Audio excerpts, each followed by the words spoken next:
Jumping Jehoshaphat, it's Tyler Stutzman here. Homecoming is in its rearview mirror, and now it's time for the long road ahead. We're taking you through all the sports for this week of September 18, 2017, and it starts right now.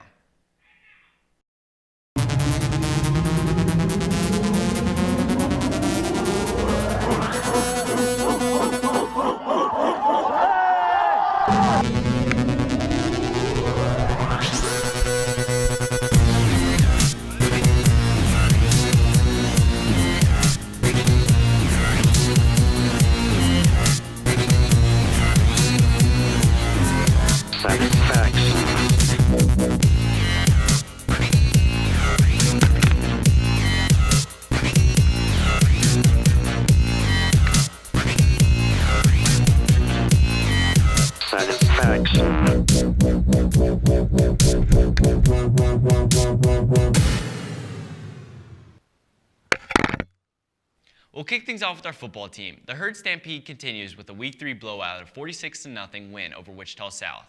Garden City defended their home turf well as the Buffaloes outran, outthrew, and outplayed the Titans in each phase of the game. The Buffs defense shied for the third straight game, limiting the Titans to just 3 first downs, 16 rushing yards on 19 attempts, and only 3 passing yards for a total of 19 yards on the game. Let's take a look at some of those highlights.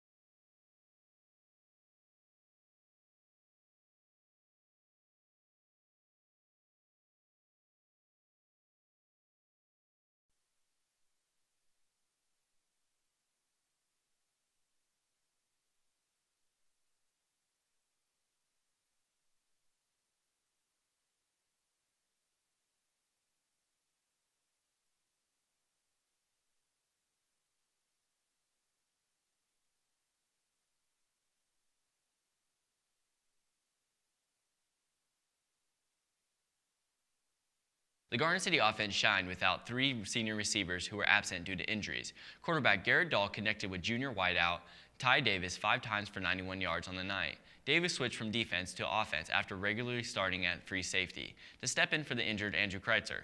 Senior David Arteaga started on both sides of the ball on the way to 3 receptions for 49 yards and a pick 6 that gave the Buffaloes their second score of the game. Garden City improves to 3-0 on the season and have won their last 11 regular season games. Up next, the Buffs traveled to Hayes for their first game of WAC play, with kickoff set for 7 p.m. And of course, we'll be broadcasting the game live on our YouTube channel. On to our volleyball team. The Lady Buffs volleyball team traveled to Hayes this past Thursday in a quadrangular. They swept the competition, winning all 3 matches. Then, with little rest, got back on the bus and headed to Maize for a tournament. The Buffs placed 4th in 10-team invitational at Maize. The team went 3-1 in pool play, besting Hutch, Goddard Eisenhower, and Wichita Cape and Mount Carmel.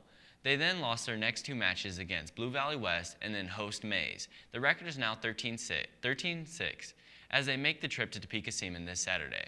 If you can't make it to the game, subscribe to our YouTube channel, Garden City High School Buffaloes, and watch it anywhere.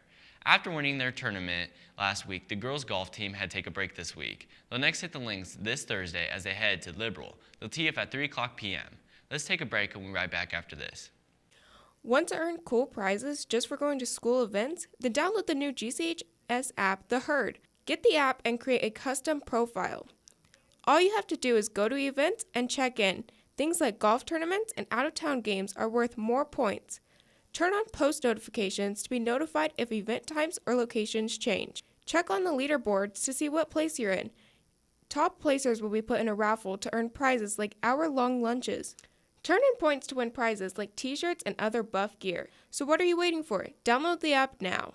The girls' tennis team picked up a W last Tuesday as they took first at Dodge City. Number 2 singles hitter Taryn Tabor and number 1 doubles team of Madison Bellows and Alexis Powell both took first, going 5-0. All teams from Garden City came away with a winning record. They'll next hit the court this Tuesday as they head to the Washburn Rural Invitational in Topeka. They'll be here for their home opener competition on Saturday. The boys soccer team remained undefeated in WAC play as they blanked Liberal last Tuesday. The boys soccer team remained undefeated in WAC play as they blanked Liberal last The boys soccer team remained undefeated in WAC play as they blanked Liberal last Thursday 4-0. And again, the scoring came from all over the pitch, with goals coming from Alonzo Vera in the first half and Jesus Macias, Alex Kiangsefe, and Brian Carrera in the second half. The win moves the Buffs' season record to 6-1. They'll next travel this Tuesday to Dodge City. They'll get the ball rolling starting at 5:30 p.m. Here we go now. Macias, he has a great right and a left. What can he do here, Macias? Oh! No! No! The 6 and there's slot tackles. There's Alec with the shot. Oh! No!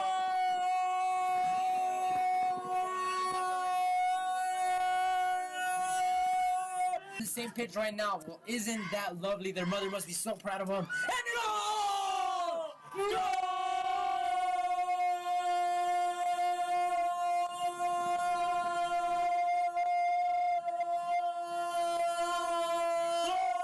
The cross-country team kept on their winning ways. They completed a sweep of the Hayes Invitational, winning both the boys and the girls divisions. The boys amazingly had 6 finishers in the top 10, while the top Buffalo finisher was Javier Cervantes, who placed second with a time of 17 minutes and 30 seconds. Sisters Brooke and Maya Navarro helped finish in second and 8th, respectively, with the former completing the course in 22 minutes and 3 seconds, while Taylor Savolt finished in 6th. The teams will next get things running this Saturday as they travel to the Rimrock Invitational in Lawrence. This will be the state meet in 5 weeks. That was a look at this week in Buffalo sports. For the entire staff and crew at BBS, I'm Tyler Stutzman, and I love the nightlife, and I got to boogie. Shouldn't be